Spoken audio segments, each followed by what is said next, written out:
Olin ottanut pari viikonloppua vähän enemmän.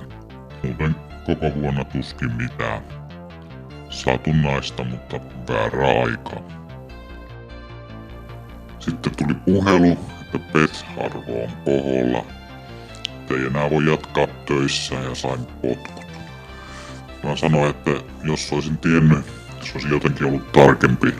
Se olisi ollut vaikka joku sovellus, mikä näyttää missä mennään, niin että nyt kannattaa pitää taukoa tai että tämän määrän alkoholia nostaa arvo liian korkeaksi. Jos sellainen olisi ollut, niin en olisi tässä nyt.